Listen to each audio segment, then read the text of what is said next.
Not this time, you bastards. I'm coming for you. Sneak around them. Sneak around right here. To the tower. Done with you. I'm done with all of you. This is the end. Come on. Push the little boulder off.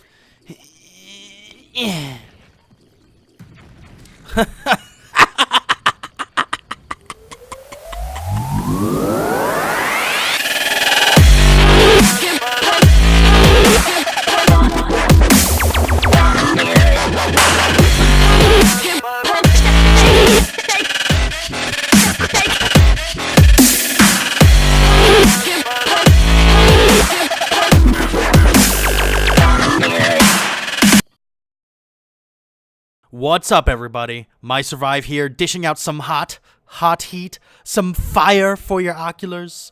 We're going to be taking a stroll through Hyrule in the newest installment of the Zelda series, Breath of the Wild. Again, we're taking on the role of a white male of questionable sexual orientation that goes by the name of Link. Our adventure begins with a blinding light waking us up and a voice of questionable origin constantly telling us to open our fucking eyes. How many times do we have to be told to open our eyes? I mean, Jesus Christ, come on.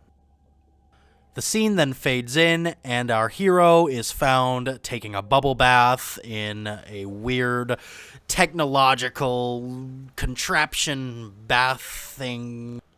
Link then wakes up and side-eyes nothing, but, he's looking around, trying to figure out what the fuck's going on here. I mean, seriously, look at the fucking shit on the walls. It looks like organs.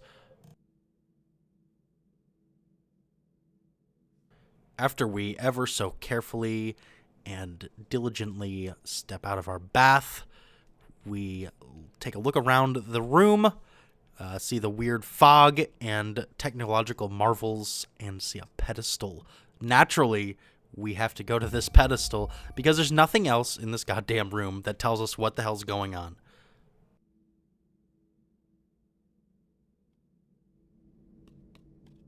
After we touch the pedestal, the center rises up and spins, and this thing with the Sheikah symbol on it rises up. That is a Sheikah slate. It's not a Sheikah slate. That's a Wii U gamepad. What the hell? That was so thinly veiled. Come on now.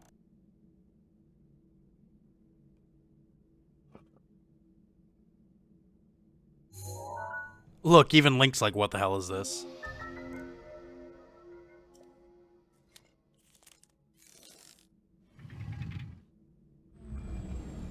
Grabbing our Sheikah slate opens the door to the next room, where we proceed further into the abyss.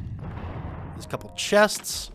We open up the first chest to get a set of well-worn trousers with some gameplay tips. Open the next chest, and we get an old shirt. So let's go ahead and equip them. Well, what the fuck? Are these toddler clothes? These are toddler clothes. Anyway, so we proceed on to the next pedestal. Now we have to hold our Sheikah slate up to the pedestal.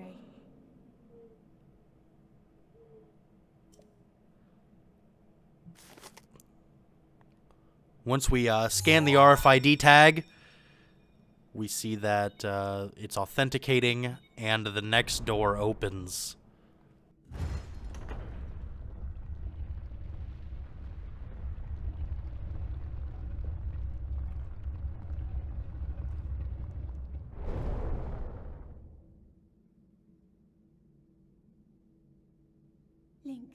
Another mysterious celestial voice beckons us to come further and to shine upon Hyrule as light? I don't know.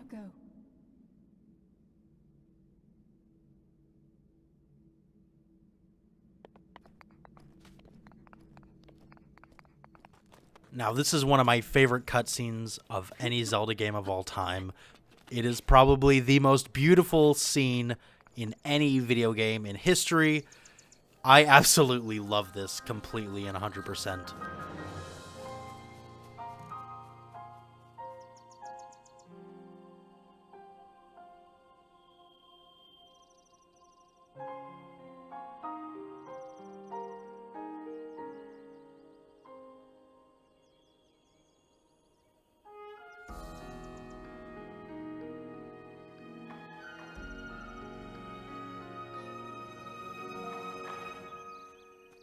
Then you got Peeping Tom Dwarf over here that just can't leave you alone, just wants to peek at you.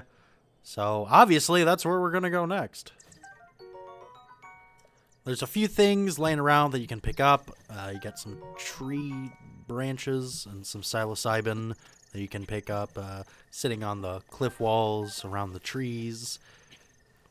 Just go ahead and grab all that, you know, because you'll need all these tree twigs for things that you do with twigs. And psilocybin, you know, I have no idea what you do with psilocybin.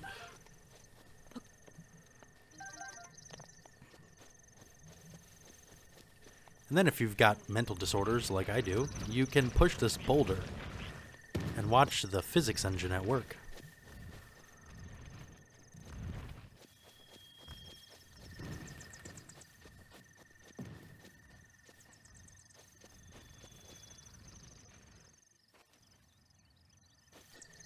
Peeping Tom then lures you in with a torch.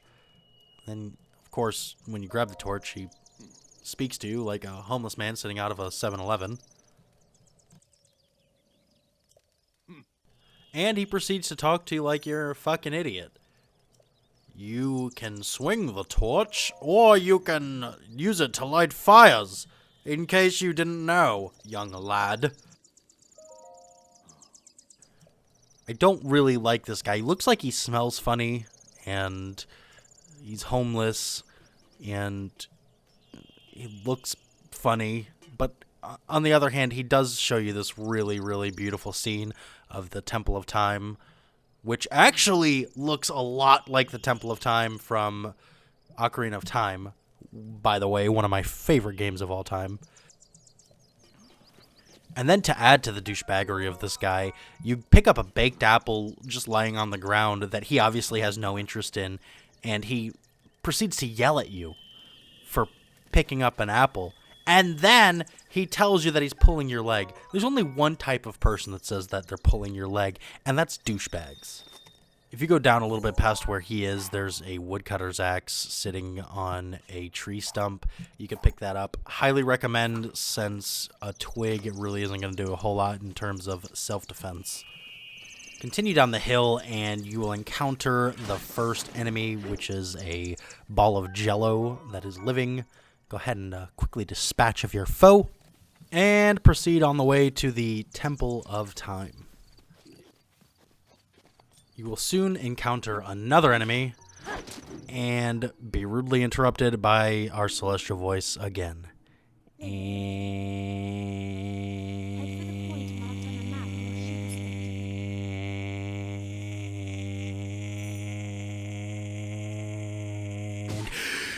you can finish the battle.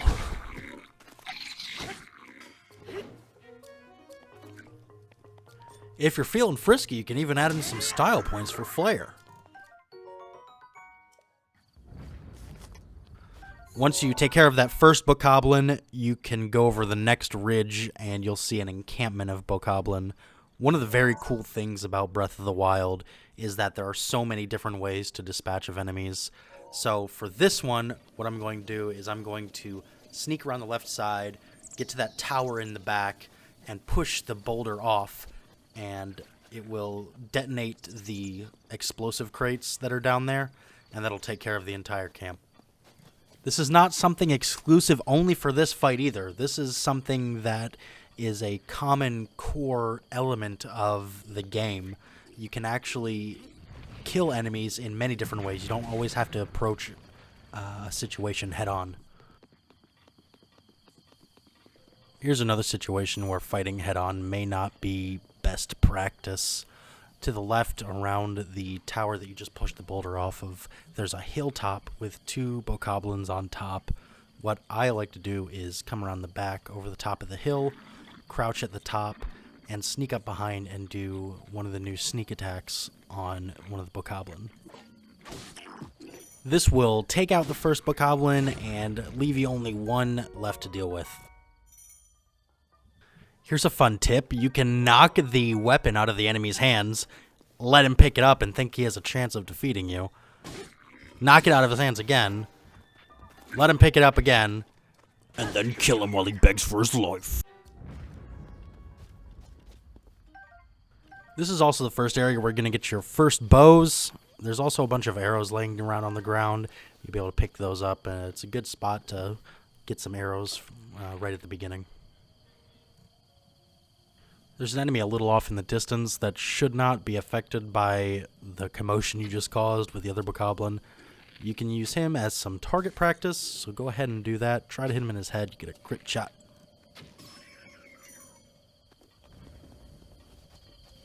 After that last bokoblin, we finally made it to the marker on your Sheikah slate.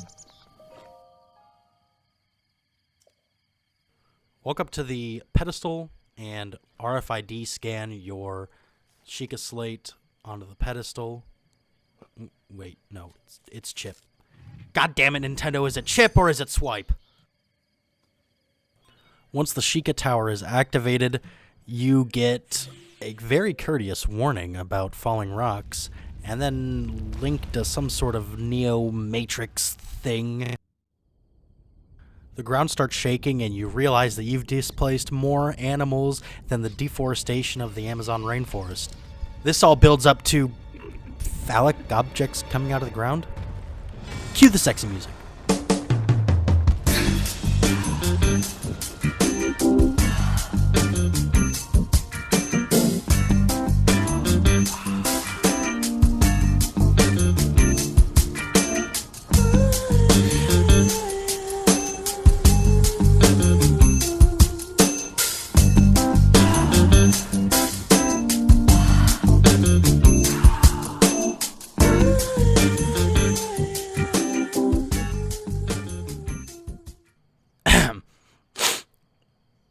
We found out the whole time that we were standing on just the tip. Cue the laugh track.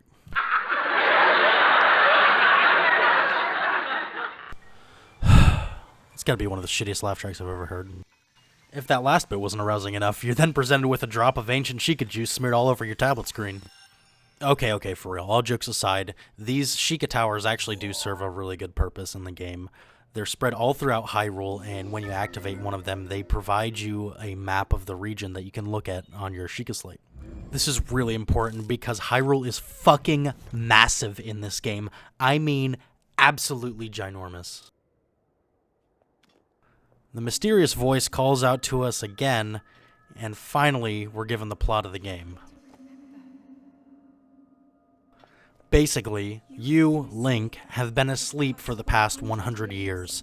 As you look off into the distance, you see this smoky, monstrous creature flying around Hyrule Castle.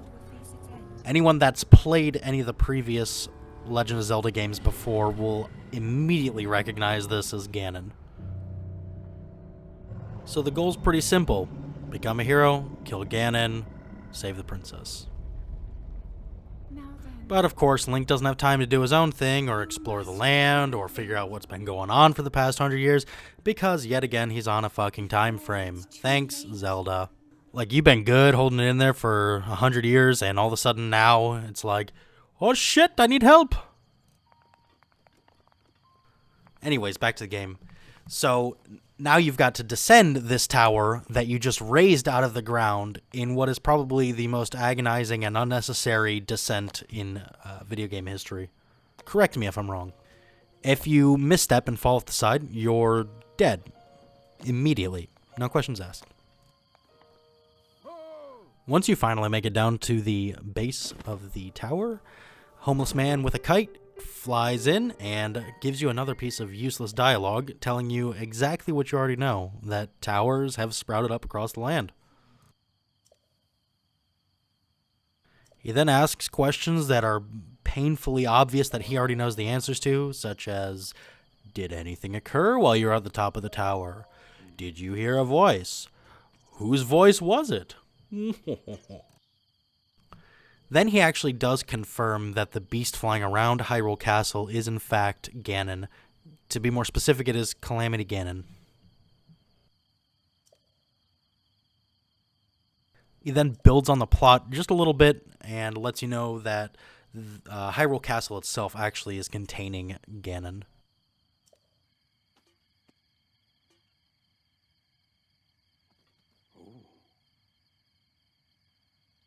Again, more questions that he already knows the answers to. Kind of makes you look like you're a dipshit.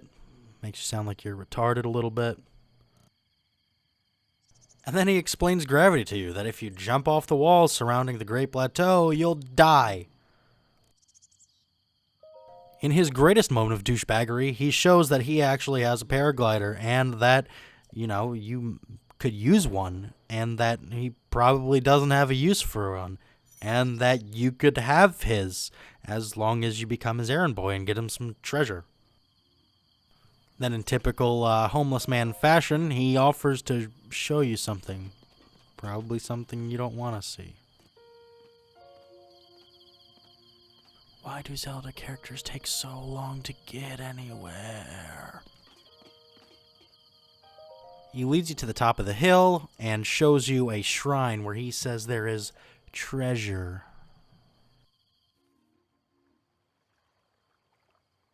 And then, after a ridiculously long time looking at the shrine, he actually sends you off to the Oman Au Shrine. To the left of the shrine, there is a box with EX on the top, and inside there's a ruby.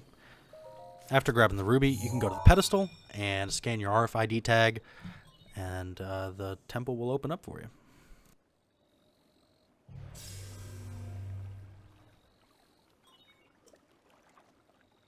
Another really great thing about Breath of the Wild is that once you activate one of these shrines, it actually becomes a fast travel point on your map.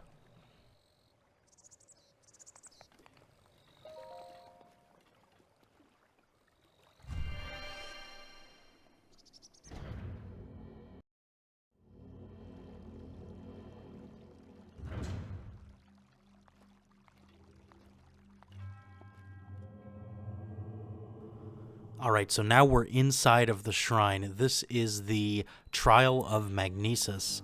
So go ahead and run to the left forward a little bit where the pedestal is, and we will actually unlock the rune for Magnesis. Runes are kind of like magical spells stored within your Sheikah Slate. They can be activated using the L button on your gamepad. They can provide really great benefits both inside and outside of combat. Nintendo has a really long history, especially with Legend of Zelda games, where they don't explicitly tell you how to use an object or an item or a skill, but instead they put you in a situation where you have to figure out how to use them yourselves. This is no different. It'll tell you that the L button does in fact activate Magnesis, but they put you in a room where you need to figure it out for yourself. But since you're watching my tutorial, we're going to kind of go through it together. So the first obstacle is 2 metal plates on the floor. Simply just got to pick at least one of them up, move it out of the way, and it'll open up a tunnel underneath. The next obstacle is a series of 12 bricks in the wall, 11 of which are concrete looking thing, and 1 of which is metal. So this is reinforcing the idea that you need to use Magnesis on metal objects. Simply Magnesis on the metal block and move that block and whatever other blocks you want out of the way.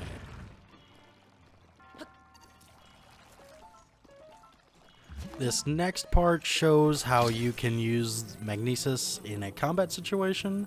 So you just grab the block and start whacking at your enemy.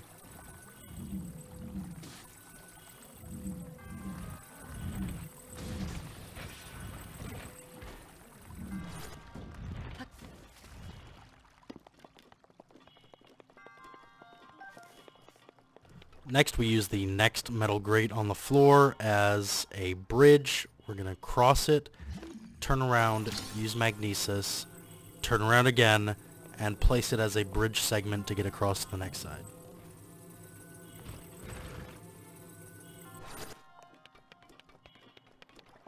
And finally, once we cross that last bridge, we're going to use magnesis on the big metal doors in front of us and hold back on the D-pad to open them up.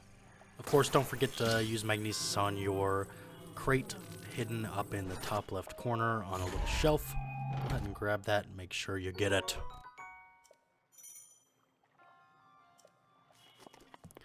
Continue through those doors, head up to the top of the staircase, and there's a old dead-looking dude in a laser beam prison. Go up there and hit the A button, and you will be rewarded greatly.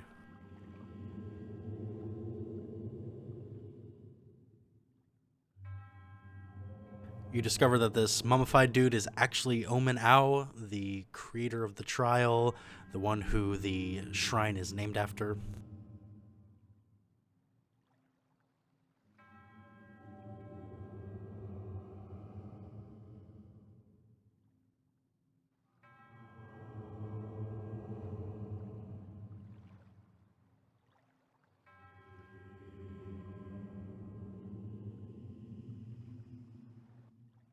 Then he blasts you all over the chest with his spirit essence.